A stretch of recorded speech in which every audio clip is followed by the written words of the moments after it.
السلام علیکم هموطن عزیز. این سلامت خانه و سلام باشد.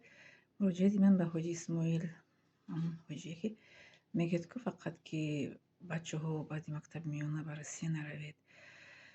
من به وطن میخوام اومدن، لیک برای من تهدید و کشتار جانهایم رد صدی راه من شده است که به وطن برگردم. من یک زنی باشم که با تمام مثال مسلمان های عالم، خصوصا به تاجیکستانی و هموطنان خدمت شایستانه کردم و میخوام کنم و خواهم کرد. یعنی که برادر حاجی اسماعیل، اگر شما رو شنوید بینید، من یک زنی تنها می باشم. من نمیگم از شما که به من خانه خرید، پول دید، یوری دهید. فقط یک چیز از شما خواهش دارم که رقم تلفنتون رو در این کامنتری بمونید. ما به شما شخصا یک چیز رو طلب دارم، شخصا به شما، تا اینکه در این ویدیو نبینن، در عالم نبینن که من چی به شما گفتنی هستم.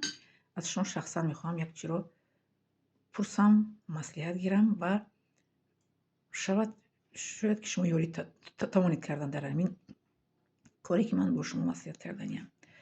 چون که من با صاحب کارم مراجعت کردم، هیچ کس جواب نداد. به سید مداولت من مراجعت کردم و جستم و وطن رفتم.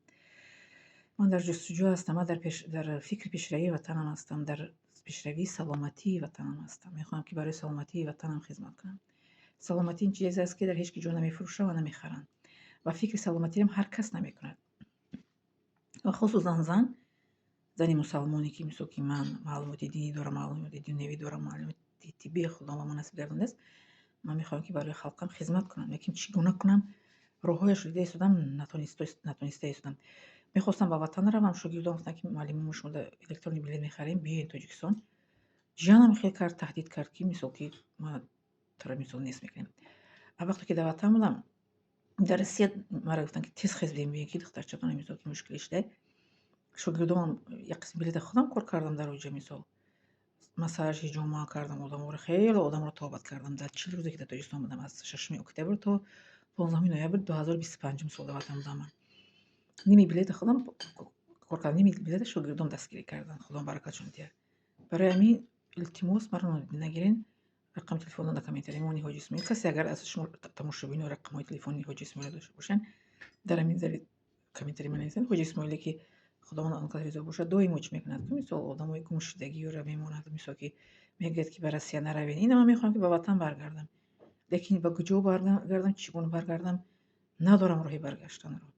همین قدر اجاره گفتم نیافتم اجاره، مثل که به موافق خودم میتوانستگی با زمی ای جانم خست به سخن حق گفتگی مرا تهدید کرده شده است که مرا در جایی که توی یا بیم خدا نیست میکنیم. من خیلی خداوند از شما راضی باشد. همتون عزیز، لایک کنید، پدلیس کنید، پدپیسه کنید. لیکن کسی که از شما رقمی تلفنی حاجی اسماعیل داشته باشه به من گذارین. حاجی اسماعیل همه شما میشناسین به فکرم، همتون 50% شما شناسین که همون حاجی اسماعیل که دویمو آدمای گم شده رو در چی میمونن. این آدم گم شد، این آدم خیش شد، آدم خوب است که همون کس مدد لازم است. اگر که خود شما رو بینه حاجی اسماعیل، التماس رقم تلفن در کامنتری مونیم، با شما در تماس میبریم. بسیار چیزا رو از شما، چیزی که به من هیچ کس نمیتونه مصلحت بده، شاید شما مصلحت بتونید. می‌نه دارم شما.